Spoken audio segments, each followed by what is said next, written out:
Natutuwa ako dahil nailathala muli ng Ateneo de Manila University Press ang mga piling katha ni Liwayway Arceo. Nadiskubre ko ang mga katha ni Liwayway Arceo nung ako ay nasa elementarya pa lamang.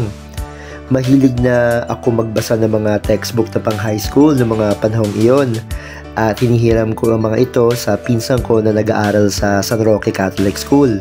Ako naman, nag-aaral ng mga panahong iyon sa Alabang Elementary School. Sa isa niyang libro, nabasa ko ang maikling kwento na Malayo Man si Nadia. Nakita niyo yon dun sa unang video kanina.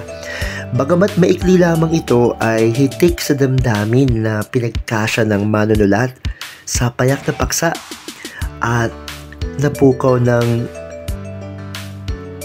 kwentong iyon ng aking musmus na puso sa ganda ng pagsulat ni Liwayway Arceo. Marahil isa ito sa mga nagbunsod sa akin na ipagpatuloy pa ang pagbabasa nung ako'y bata pa. Yun lamang po at maraming salamat sa inyong panonood sa video na ito. Hanggang sa muli mga kaibigang mambabasa, yun lamang, salamat!